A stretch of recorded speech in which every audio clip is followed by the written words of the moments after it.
Hello student, आज हम इस वीडियो के द्वारा संघ आर्थ्रोपोडा के बारे में जानेंगे। तो आर्थ्रोपोडा को हम दो शब्दों में डिवाइड कर सकते हैं। फर्स्ट है आर्थ्रन और सेकंड है पोडो।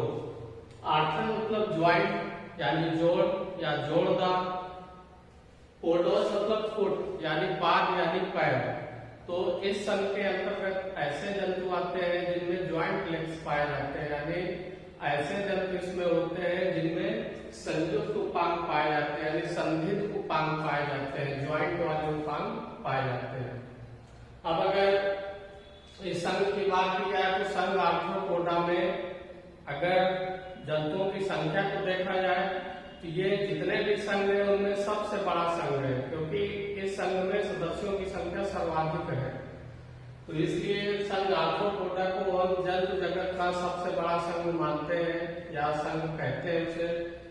अब अगर देखा जाए तो आर्थ्रोपोडा में कैसे जंतु आते हैं, तो इसमें जो संधियुक्त उपांग वाले जंतु होते हैं, यानी जितने भी कीट होते हैं सभी प्रकार के कीट इसके अंतर्गत आ जाते हैं।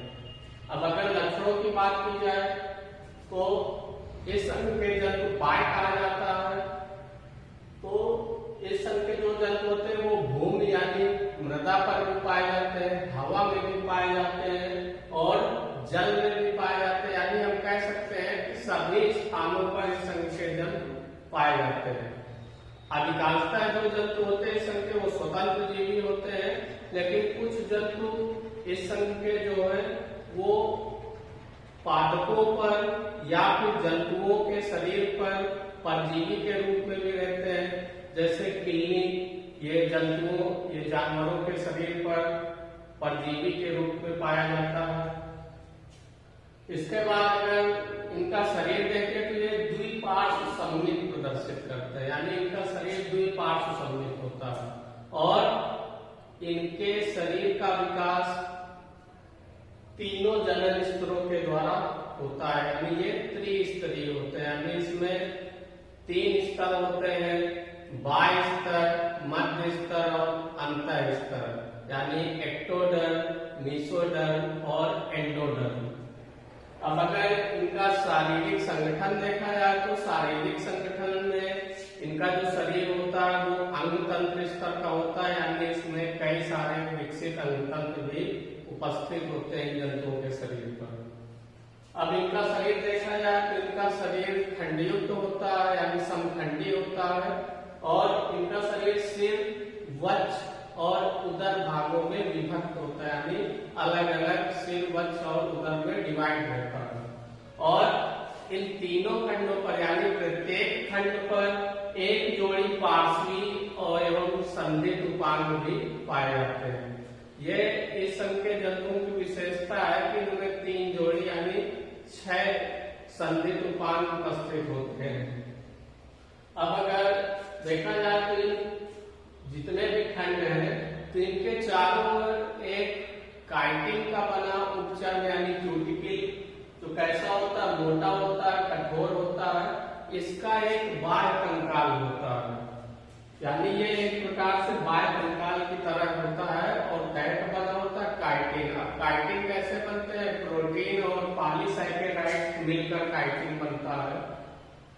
तो ये कैसा पदार्थ है? ये मजबूत भी है और लचीला भी है और इस पदार्थ के कारण यानी काइटिन के कारण ये जंतु जो होते हैं ये जल में भी आसानी से जा सकते हैं, यानी काइटिन से जल का उस पार जाना नामुमकिन होता है, यानी जल के लिए काइटिन अभेद्य होता है।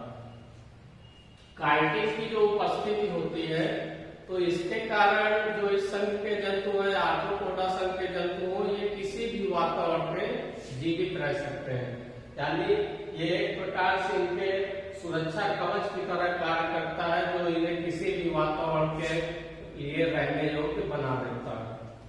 अगर इनकी देह गुहा की बात की जाए तो देह गुहा छोटी होती है और जननांगों और जो उत्सर्गी अंग होते हैं वहां तक ही सीमित होती है। अब इनके जो आंतरिक अंग होते हैं, अंतरांग होते हैं, उनके चारों ओर सीलोम के स्थान पर रुधिर पात्रों के मिलने से बनी हीमोसील नामक बड़ी गुहा पाई जाती है, यानी इनमें जो देह गुहा होती है वो कैसी होती है, हीमोसील होती है, यानी उसके अंदर रक्त भरा होता है, यानी वो कैसे बनती है, रुधिर पात्रों के मिलने से बनती है। तो इस प्रकार की गुहा को हम क्या कहते हैं, हीमोसील कहते हैं। अगर पेशी तंत्र की बात की जाए तो पेशी तंत्र विकसित होता है और इनमें रेखित पेशियां पाई जाती है। अगर पाचन तंत्र की बात की जाए तो पाचन तंत्र इनमें पूर्ण और विकसित होता है।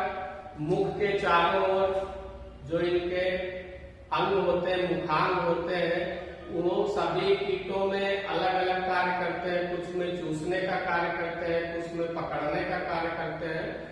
तो इनके मुख के चारों ओर मुखांग पाए जाते हैं जो विभिन्न प्रकार के कार्य करते हैं। अगर आहार नाल की बात की जाए तो आहार नाल भी पूर्ण होती है, अच्छी प्रकार से विकसित होती है और आहार नाल 3 भागों में डिवाइड होती है, अग्रांत, मध्यांत और पश्चात। अब अगर श्वसन की बात की जाए, क्योंकि इस संघ के जो सदस्य होते हैं वो सभी स्थानों पर पाए जाते हैं, तो उनमें श्वसन के अंग भी अलग अलग तरह के होते हैं। जैसे जो जलीय सदस्य होते हैं उनमें श्वसन कैसे होता है, जल क्लोम यानी गिल्स के द्वारा होता है। जो स्थलीय जंतु होते हैं उनमें वायुनलिका या ट्रैकिया होता है या फिर पुष्प फेफड़े यानी बुकलंग्स होता है, तो इनके द्वारा श्वसन की क्रिया होती है। अगर परिसंचरण तंत्र की बात की जाए तो इनमें परिसंचरण तंत्र खुले प्रकार का होता है। खुले प्रकार का मतलब है कि इनमें जो रक्त होता है वो रुधिर वाहिनियों के अंदर नहीं बहता है और केवल वो रुधिर पात्रों में ही भरा रहता है। तो खुले प्रकार का मतलब क्या है कि रुधिर नलिकाओं में ना बहकर जो इनकी गुहा होती है वो कहे की होती है, हीमोसील होती है, तो उसी में बहता है। और इनमें श्वसन वर्णक कौन सा पाया जाता है, हीमोसाइलिन। काहे में घुला होता है, रुधिर में घुला होता है और इस हीमोसाइलिन वर्णक के कारण इनका रुधिर का रंग हल्का नीला दिखाई देता है। यह इस संघ के जंतुओं का विशेष लक्षण है कि इनमें खुले प्रकार का परिसंचरण तंत्र पाया जाता है।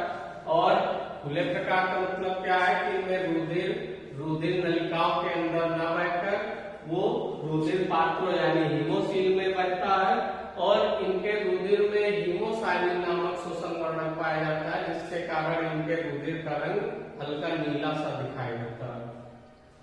अगर उत्सर्जन की बात की जाए तो इनमें उत्सर्जन विशेष प्रकार की इनमें नलिकाएं होती हैं जिन्हें मैलपीली नलिकाएं कहते हैं, या फिर हरित ग्रंथियां या ग्रीन ग्रंथियां होती हैं, तो इनके द्वारा इनमें उत्सर्जन की क्रिया होती है।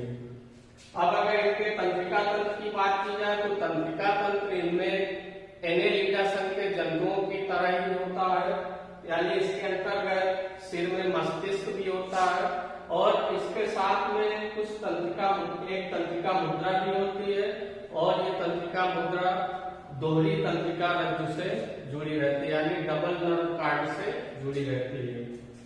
अगर इस संघ के जंतुओं में देखा जाए तो इनमें कुछ विशेष प्रकार के संवेदी अंग होते हैं जिनके कारण इन्हें वातावरण से संवेदनाएं मिलती है।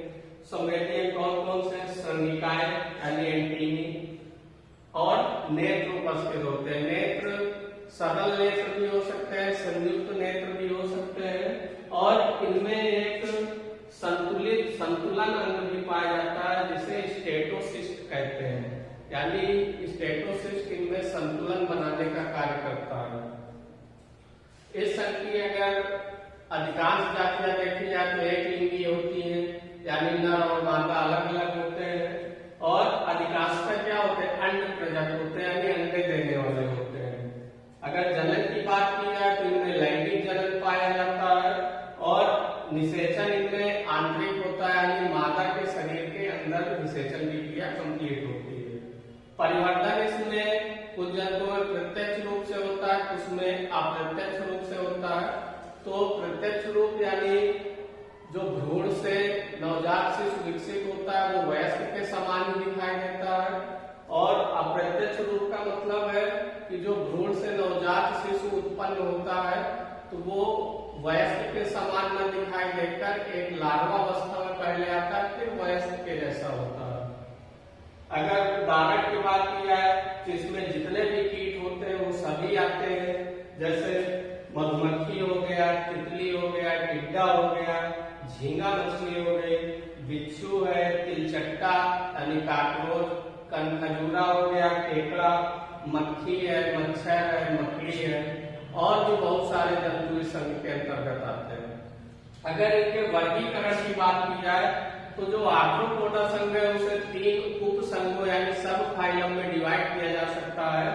फर्स्ट है सब फाइलम ट्रिलोबिटा। इसके अंतर्गत क्या होते हैं, जो विलुप्त समुद्री आर्थ्रोपोड्स होते हैं उनको रखा गया है। सेकेंड है सब फाइलम केलिसरेटा। तो इसके अंतर्गत जो मुख्य रूप से स्थलवासी होते हैं यानी जो जमीन पे चलते हैं ऐसे जंतुओं को रखा गया है, जैसे बिच्छू है, मकड़ी है और किल्ली है। तो इस प्रकार के जंतु सब फाइलम केलिसरेटा के अंतर्गत आते हैं। और तीसरा सब फाइलम मैंडिबुलेटा। तो इसके अंतर्गत जिन जंतुओं में विखंडन स्पष्ट रूप से होता है यानी उनका शरीर बाहर से देखने में कई खंडों में बटा हुआ दिखाई देता है, तो ऐसे जंतुओं को रखा गया है। जैसे झींगा है, केकड़ा है, टिड्डी है, मक्खी है, मच्छर है, काकरोच यानी तिलचट्टा है और कनखजूरा है। तो इस प्रकार के जंतुओं को सब फाइलम मैंडिबुलेटा के अंतर्गत रखा गया है। आप लोग इसका स्क्रीनशॉट ले सकते हैं।